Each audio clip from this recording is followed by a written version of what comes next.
Baik, di sini saya akan memaparkan materi yang saya akan jelaskan, yaitu landasan prinsip bimbingan konseling Islam.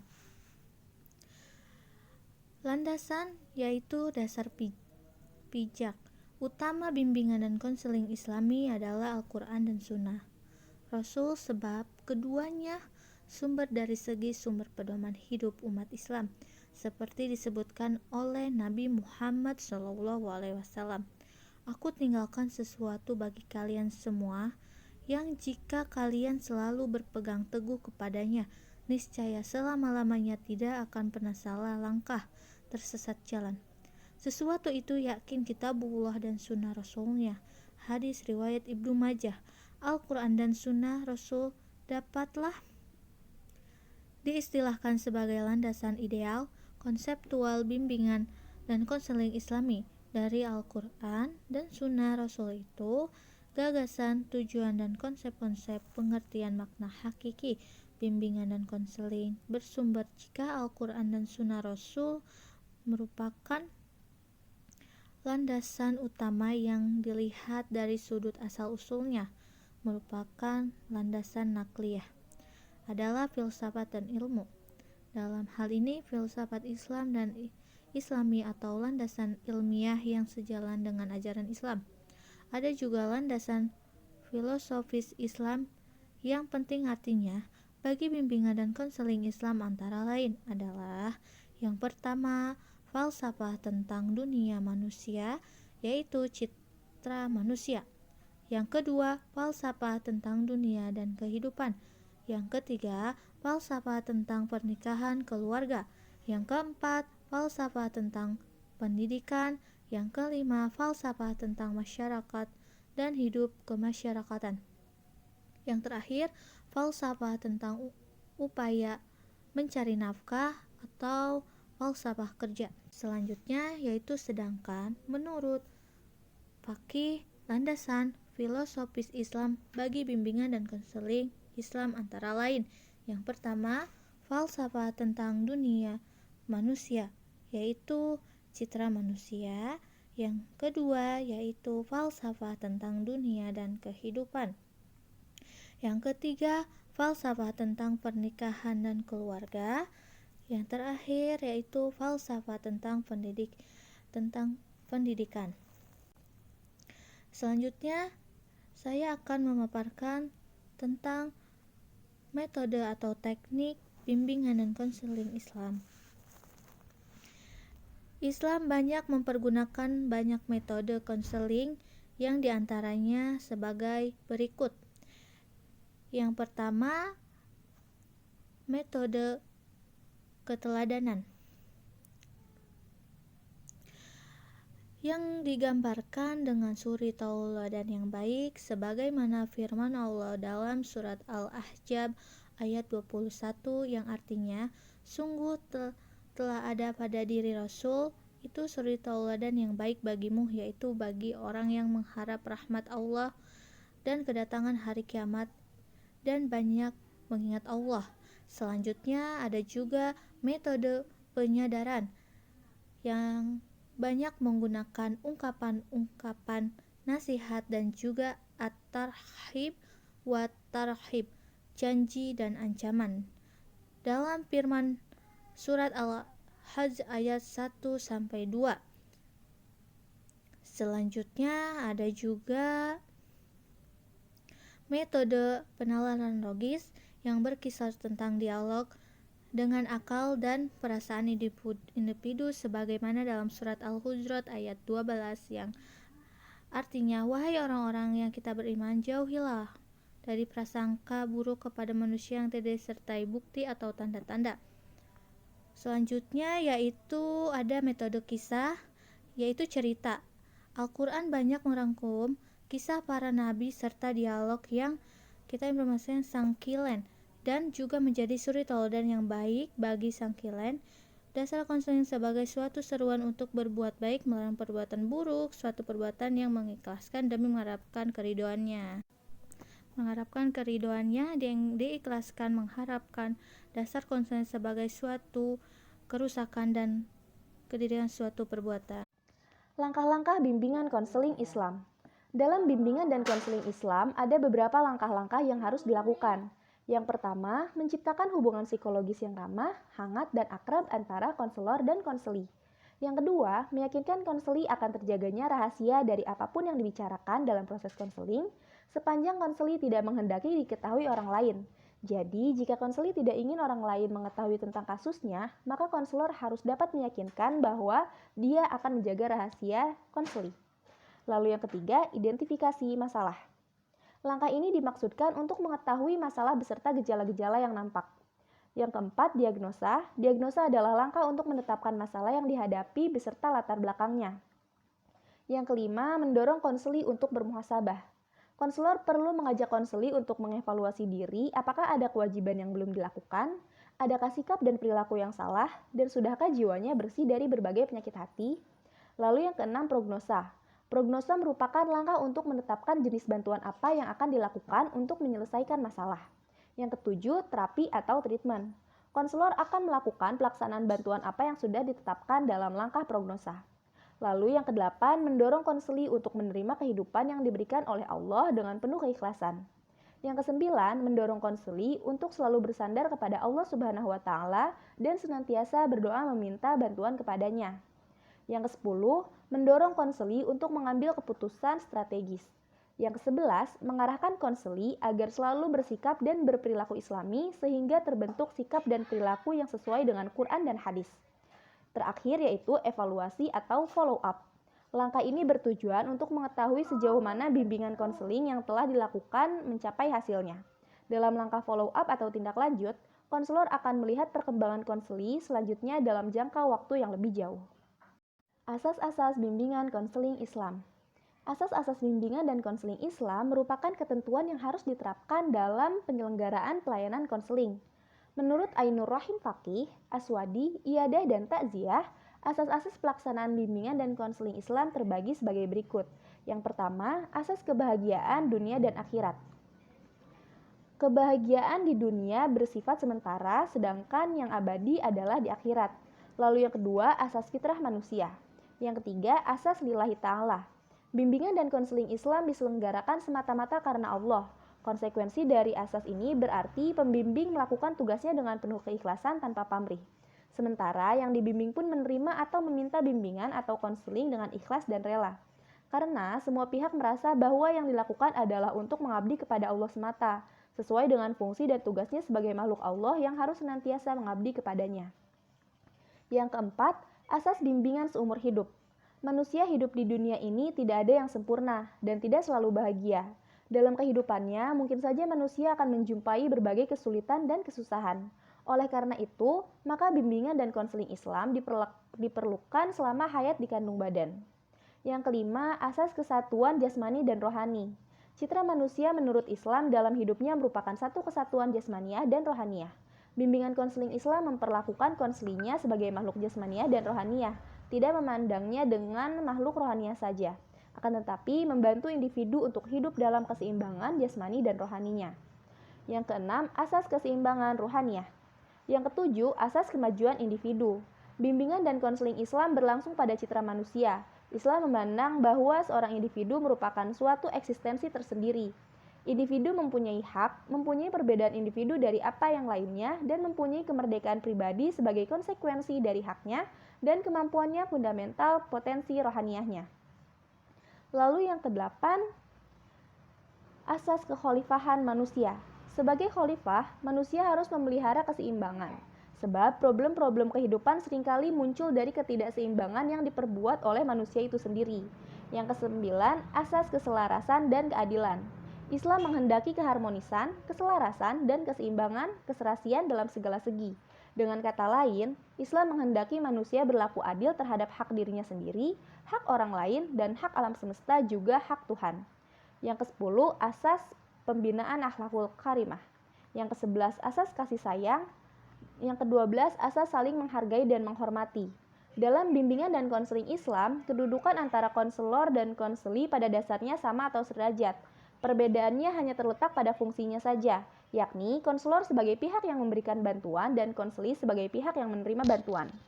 Lalu yang ke-13 asas musyawarah, dan yang terakhir yaitu asas keahlian. Bimbingan konseling Islam dilakukan oleh orang-orang yang memang memiliki kemampuan atau keahlian di bidang tersebut, baik keahlian dalam metodologi dan teknik-teknik bimbingan dan konseling. Nah, asas-asas yang telah saya sebutkan tadi sangat penting sehingga dapat dikatakan bahwa asas-asas itu merupakan jiwa dalam proses kegiatan pelayanan bimbingan dan konseling Islam. Apabila asas-asas itu tidak dijalankan dengan baik, maka penyelenggaraan bimbingan dan konseling Islam akan tersendat atau bahkan bisa terhenti. Jadi, asas-asas yang telah ada harus benar-benar diperhatikan oleh konselor demi menjaga kepercayaan masyarakat dengan adanya layanan bimbingan dan konseling itu sendiri. Terima kasih. Prinsip-prinsip bimbingan konseling Islam. Menurut Basri, pada tahun 1989, nomor 15. Prinsip-prinsip konseling menurut Islam dibagi menjadi 3, yaitu yang pertama, seorang konseling harus menyadari pada hakikatnya setiap manusia dimanapun memerlukan bimbingan atau nasihat, yang mana bimbingan atau nasihat tersebut merupakan sesuatu yang sangat penting dalam Islam untuk membentuk karakter manusia menjadi lebih baik lagi dan menjadi terarah. Yang kedua, seorang konselor sebagai contoh kepribadian, yang mana seorang konselor seharusnya dapat memberikan kesan yang positif untuk klien agar klien dapat mempercayai apa yang dikatakan dan dibimbing oleh seorang konselor, yang mana dapat membuat hidup klien dapat lebih terarah dan lebih baik lagi. Yang ketiga, konseling Islam sangat mendukung konsep saling menolong dalam kebaikan. Karena pada saat seorang klien berkonseling kepada konselor Islam akan mendapatkan titik terang yang dapat membuat seorang klien menjadi terarah dan hidupnya sesuai dengan tuntunan Islam. Prinsip-prinsip mendasari gerak dan langkah penyelenggaraan pelayanan bimbingan konseling. Prinsip-prinsip ini berkaitan langsung dengan tujuan, sasaran layanan, jenis layanan, dan kegiatan pendukung, serta berbagai aspek operasional pelayanan bimbingan konseling. Hal ini perlu diperhatikan sejumlah prinsip-prinsip, yaitu yang pertama, prinsip-prinsip yang berkenaan dengan sasaran layanan. Yang kedua, prinsip-prinsip yang berkenaan dengan permasalahan hidup individu atau seseorang. Yang ketiga, prinsip-prinsip yang berkenaan dengan program layanan. Ruang lingkup dari segi sasaran. Yang pertama, ada dari segi perorangan atau individual. Pengembangan kehidupan pribadi, yaitu bidang pelayanan yang membantu individu yang memahami, menilai, dan mengembangkan potensi, kecakapan, bakat dan minat, serta kondisi sesuai dengan karakteristik kepribadian dan kebutuhan dirinya secara realistik, yang mana seorang konselor memberikan pemahaman, bimbingan, dan nasihat kepada klien secara individu agar individu tersebut terbuka pola pikirnya menjadi lebih baik. Yang kedua, ada kelompok. Bimbingan dan konseling kelompok mengarahkan layanan kepada sekelompok individu atau sekelompok orang dengan membuat suatu kegiatan layanan kelompok itu memberikan manfaat atau jasa kepada sejumlah orang, yang mana dapat menumbuhkan sikap kebaikan dan membuka pola pikir menjadi lebih baik. Ruang lingkup dari segi pendidikan karir.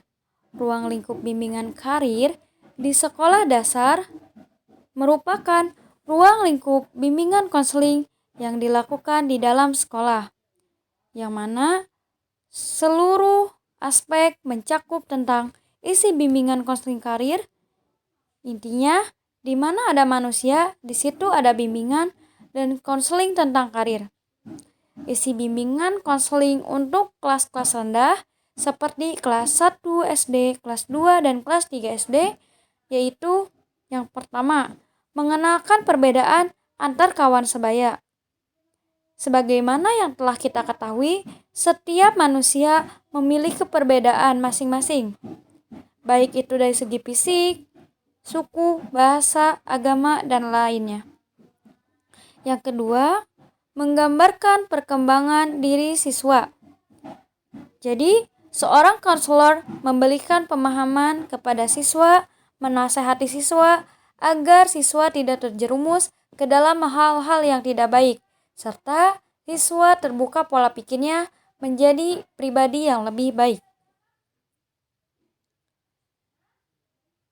Menjelaskan bahwa bekerja itu penting sesuai dengan tuntunan lingkungan. Isi bimbingan karir untuk kelas-kelas tinggi seperti kelas 4, 5, dan kelas 6 SD sebagai berikut. Yang pertama, menjelaskan manfaat mencontohkan orang-orang yang berhasil. Jadi, seorang guru atau guru BK memberikan contoh 1, 2, atau 3 sosok orang yang berhasil dalam bidang tertentu. Yang kedua, melatih siswa menggambarkan kehidupan di masa yang akan datang.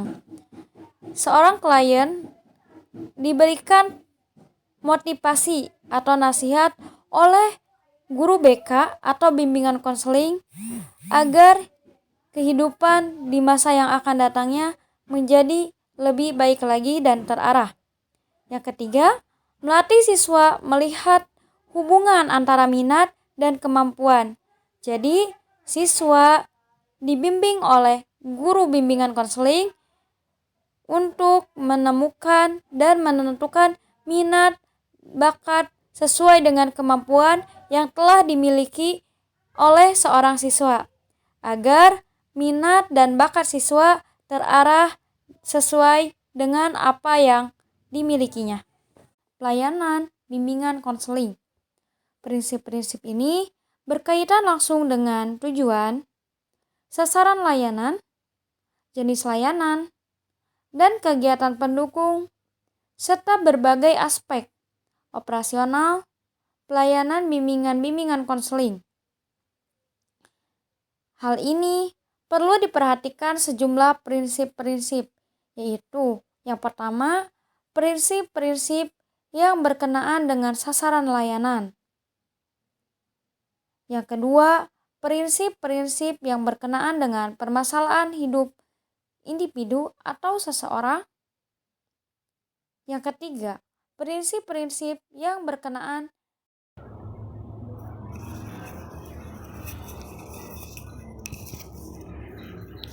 layanan, bimbingan, dan konseling Islam. Layanan, bimbingan, dan konseling pada umumnya merupakan universal. Salah satunya layanan yang diperuntukkan peserta didik dalam latar belakang yang berbeda. Layanan BK juga tidak lepas dari peranan guru bimbingan dan konseling. Guru bimbingan dan konseling merupakan pendidikan kedua setelah keluarga, atau lebih tepat orang tua di rumah. Kewenangan yang dimiliki oleh guru bimbingan dan konseling memiliki peranan yang sangat penting bagi optimalisasi pendidikan ramah anak dalam suatu pembentukan karakter anak.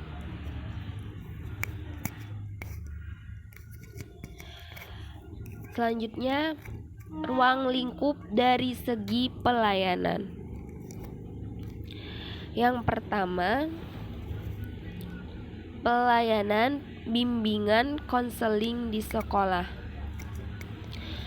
Ada dua, yaitu yang pertama, keterkaitan antara bidang pelayanan, bimbingan konseling, dan bidang-bidang lain.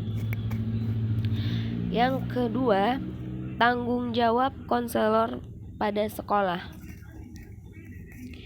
Selanjutnya, pelayanan, bimbingan, dan konseling di luar sekolah. Ada dua, yaitu yang pertama, bimbingan dan konseling keluarga. Mutu kehidupan di dalam masyarakat sebagian besar ditentukan oleh mutu keluarga. Terus yang kedua, bimbingan dan konseling dalam lingkungan yang lebih luas. Maksudnya, permasalahan masyarakat juga berlaku di lingkungan perusahaan, industri, kantor-kantor, dan lembaga kerja pada lainnya. Selanjutnya, ruang lingkup dari segi pelayanan dan dari segi sosial budaya. Pengembangan kehidupan sosial, yaitu pada bidang pelayanan yang membantu peserta didik dalam memahami serta menilai dan juga mengembangkan kemampuan hubungan sosial yang sehat dan efektif dengan teman sendiri, yaitu bisa juga dengan teman sebaya, anggota keluarga, dan juga kepada warga lingkungan sosial yang lebih luas lagi.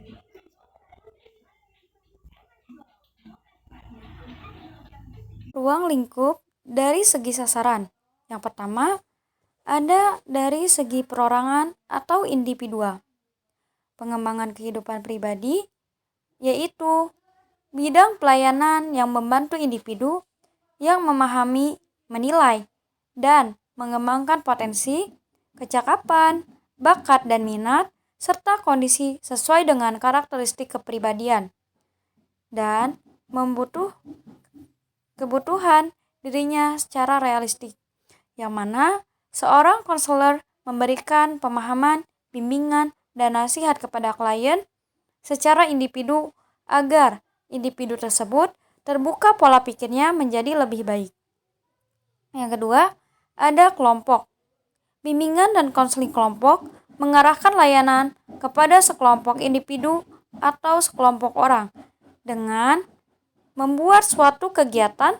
Layanan kelompok itu memberikan manfaat atau jasa kepada sejumlah orang, yang mana dapat menumbuhkan sikap kebaikan dan membuka pola pikir menjadi lebih baik.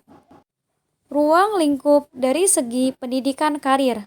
Ruang lingkup bimbingan karir di sekolah dasar merupakan ruang lingkup bimbingan konseling yang dilakukan di dalam sekolah, yang mana seluruh aspek mencakup tentang isi bimbingan konseling karir.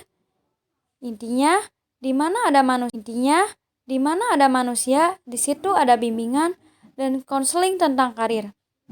Isi bimbingan konseling untuk kelas-kelas rendah seperti kelas 1 SD, kelas 2, dan kelas 3 SD, yaitu yang pertama, mengenalkan perbedaan antar kawan sebaya.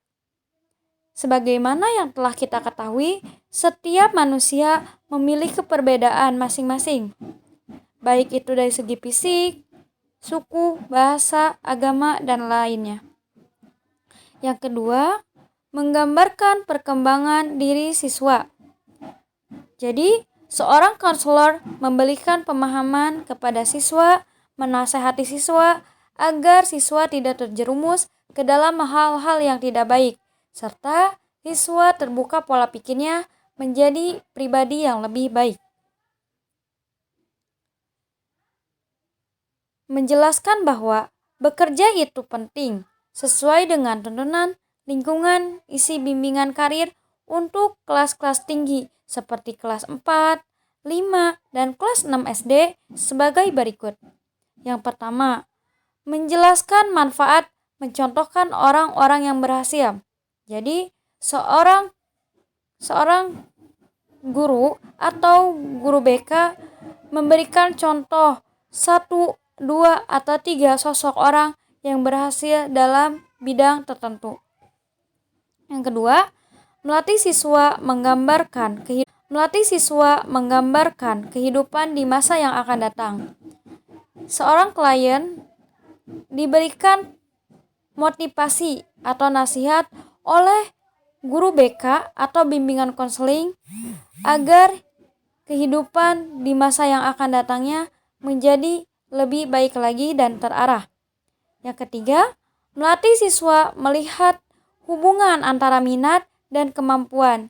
Jadi, siswa dibimbing oleh guru bimbingan konseling untuk menemukan dan menentukan minat, bakat sesuai dengan kemampuan yang telah dimiliki oleh seorang siswa, agar minat dan bakat siswa terarah sesuai dengan apa yang dimilikinya.